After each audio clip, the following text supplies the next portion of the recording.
امریکہ اور ایران کے درمیان جو ہے وہ فوجی جنگ شروع ہو گئی ہے۔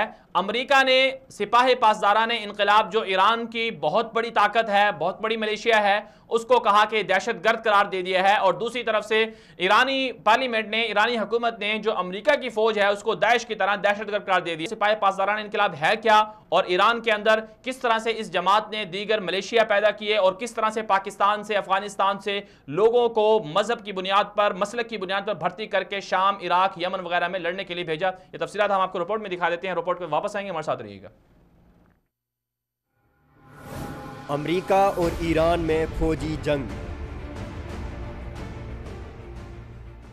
بیرونی دنیا میں ایران کی پراکسی وار کے خلاف عرب ممالک تو متحد تھے ہی، اب امریکہ اور یورپ بھی ایران کی دہشت گردانہ کارروائیوں کے خلاف یک زبان ہو چکے ہیں۔ ایران کے متنازع جوہری پروگرام کی وجہ سے امریکہ سمیت دنیا کے کئی دیگر ممالک نے ایران پر پابندی عائد کر رکھی ہے، جن میں تجارتی لین دین، بیرونی دنیا کے ساتھ سفارتی تعلقات سمیت کئی شعبوں میں ایران دنیا کے باقی ممالک سے کٹ کر رہ گیا ہے۔ ایران پر امریکی پابندیوں سے ایرانی معیشت کا دیوالیہ نکل چکا ہے۔ ایرانی سپریم لیڈر علی خامنائی، صدر حسن روحانی سمیت تمام اعلیٰ حکومتی عہدیدار امریکی پابندیوں سے ہونے والے نقصانات پر چیخ رہے ہیں۔ ہونا تو یہ چاہیے تھا کہ ایران بیرونی دنیا میں مداخلت بند کر کے عالمی قوانین کا احترام کرتا، متنازع جوہری پروگرام پر عالمی دنیا کے ساتھ مذاکرات کرتا، ان کے تحفظات دور کرتا، تاکہ غربت، بے روزگاری، بنیادی سہولیات زندگی سے محروم ایرانی عوام کی فلاح و بہبود پر ایرانی وسائل اور سرمایہ کو،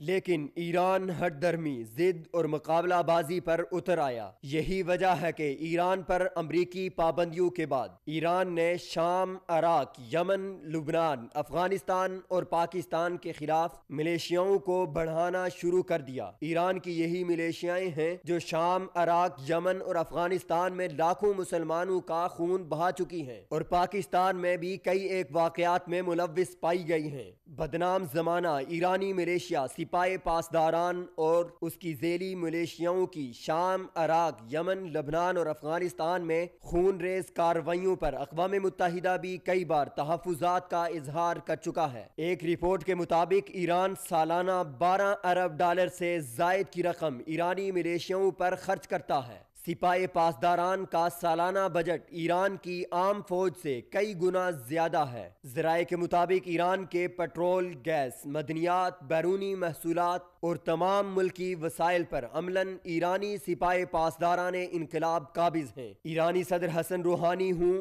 یا ان سے پہلے کے صدور اور حکومتیں، سپاہ پاسداران انقلاب ملیشیا ان سب پر حاوی رہیں۔ ایرانی سپاہ پاسداران انقلاب کے سربراہ قاسم سلیمانی، جسے امریکہ نے دہشت گرد قرار دے رکھا ہے، ایرانی صدر حسن روحانی سے زیادہ طاقت رکھتے ہیں۔ بنیادی طور پر ایرانی سپاہ پاسداران انقلاب کو خمینی انقلاب کی حفاظت کے لیے بنایا گیا تھا۔ خمینی انقلاب کی حمایت نہ کرنے والوں کو سپاہ پاسداران انقلاب نے بے دردی سے قتل کیا۔ ایران سمیت بیرونی دنیا میں تمام اہداف اور ٹارگٹ کو ایرانی سپاہ پاسداران انقلاب کنٹرول کرتی ہے۔ یوں کہا جائے تو قطعاً غلط نہ ہوگا کہ ایران پر اصل حکمرانی سپاہ پاسداران انقلاب کی ہے۔ یہی وجہ ہے کہ قاسم سلیمانی کی حسن روحانی اور وزیر خارجہ جواد ظریف سے اختیارات پر کئی بار لڑائی ہو چکی ہے، اور اس وقت بھی قاسم سلیمانی اور ایرانی صدر اور وزیر خارجہ کے درمیان مخاصمت جاری ہے۔ ایرانی سپریم لیڈر علی خامنائی کو اگرچہ سپاہ پاسداران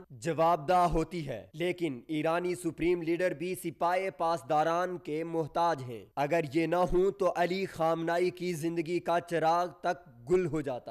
سپاہ پاسداران کے مقابلے میں ایران کی آفیشل فوج بھی ہے جو پروفیشنل طریقے سے تربیت یافتہ ہیں، لیکن ایران کی اس سرکاری فوج کو بس برائے نام ہی رکھا گیا ہے۔ سپاہ پاسداران عراق اور شام میں اسی فوج کو اپنے اہداف کے لیے استعمال کرتی رہی ہے۔ امریکہ نے سپاہ پاسداران کے خون ریز اور دہشت گردانہ کارروائیوں کے بعد عالمی دنیا سے مشورہ کر کے سپاہ پاسداران انقلاب پر پابندی لگانے کا اندیا دیا ہے۔ امریکہ کے 3 اعلیٰ عہدیداروں کے مطابق سپاہ پاسداران کو باقاعدہ عالمی دہشت گردی ملیشیا قرار دیا جائے گا۔ اس کے مقابلے میں ایرانی پارلیمنٹ سے امریکی فوج کو داعش کی طرح دہشت گرد فوج قرار دینے کی کوشش کی جا رہی ہے۔ ایرانی مجلس شورا کی قومی سلامتی اور خارجہ امور کمیٹی کے چیئرمین حشمت اللہ نے کہا ہے کہ ہم جلد ہی پارلیمنٹ سے امریکی فوج کو دہشت گرد قرار دینے کا بل منظور کرائیں گے۔ اس سے قبل امریکہ اور یورپی ممالک سپاہ پاسداران کے بدنام زمانہ جرنیلوں کو دہشت گرد قرار دے کر پابندیاں لگا چکا ہے۔